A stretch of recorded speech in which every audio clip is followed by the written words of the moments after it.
大家好，我是伊娃。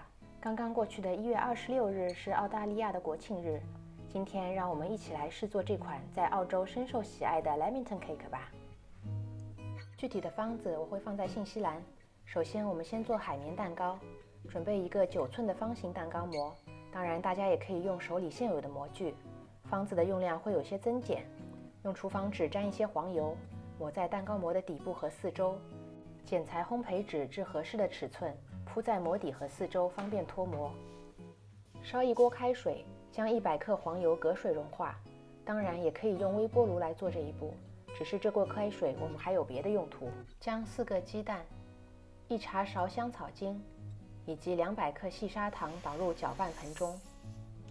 搅拌盆置于刚才准备的开水锅上，此时不用在火上加热，这锅水本身的蒸汽已经足够。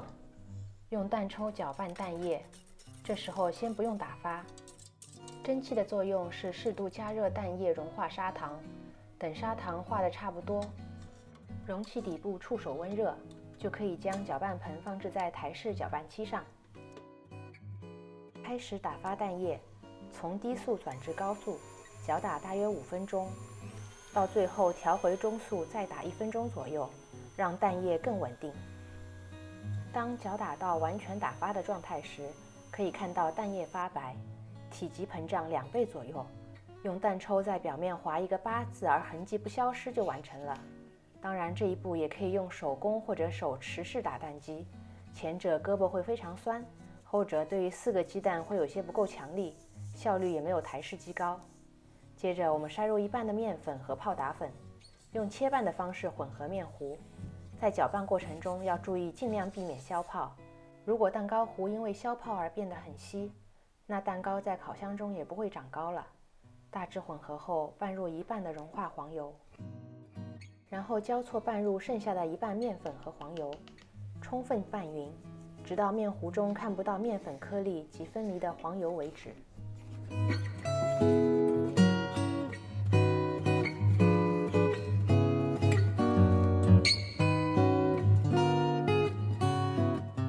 将蛋糕糊倒入模具中，为避免消泡，不要把容器举得太高。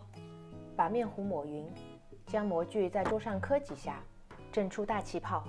将蛋糕模放入预热至160度的烤箱中，烘焙50到60分钟。趁蛋糕在烤箱的时候，我们来做巧克力酱汁。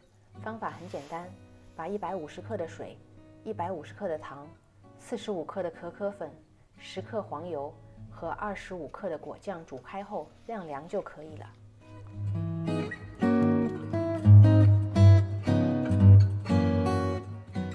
烘焙时间的长短会因为烤箱的不同而有所区别。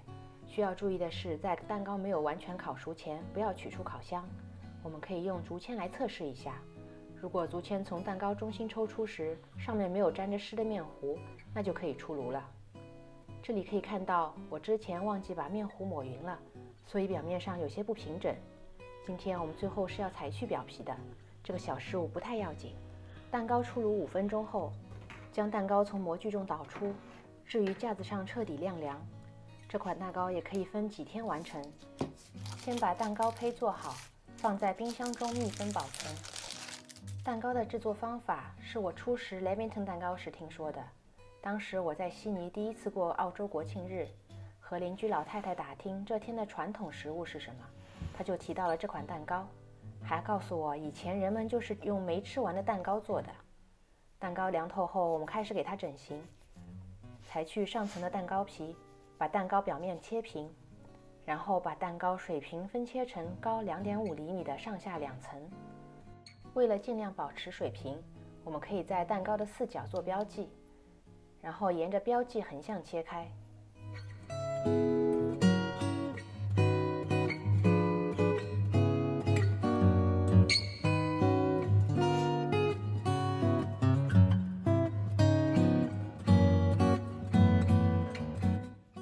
接着我们需要打发一些鲜奶油，我用了120克左右，正好抹一个蛋糕的量。奶油要打得稍硬一些，这样蛋糕叠上去的时候不至于塌陷。在抹果酱前，我们先用小勺把果酱搅拌均匀，以便涂抹。我大概用了7到8勺。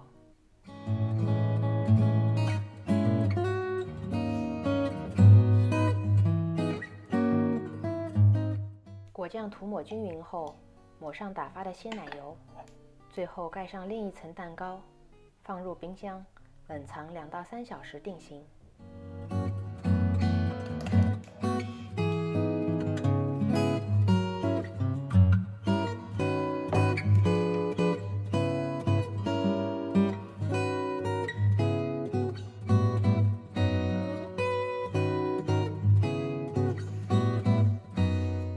从冰箱取出后，我们先标记一下尺寸。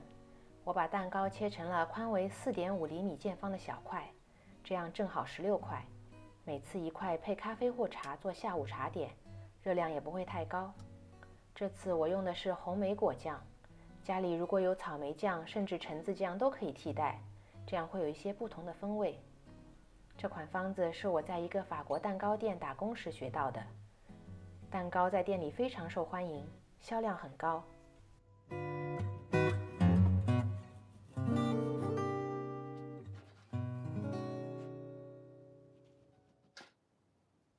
最后，我们把巧克力酱汁和椰丝各放在一个浅盘中，椰丝的用量大概是100克，酱汁一定要晾凉，不然会把奶油融化哦。一手蘸巧克力，一手裹椰丝。做完几块后，椰丝和手指都会被巧克力染上颜色，继续下去，蛋糕就会看上去脏脏的。所以我在做完一半蛋糕后，会洗一下手，在续上酱汁的同时，换上干净的椰丝，继续把剩余的蛋糕做完。关于此款蛋糕的出处有几个不同版本，广为流传的是，曾经有位莱明顿总督，他家的厨师不小心把香草蛋糕掉进了巧克力酱中，无法准备另外一款点心的情况下，为了弥补失误，他在蛋糕外面又裹上了椰丝，没想到客人对此赞不绝口。从此，他的这个意外创新就以他服务的这位总督来命名了。当当，这就完成啦！这就是我今天的学习成果。大家有兴趣也可以在家做做看。谢谢大家的陪伴，我们下次再见。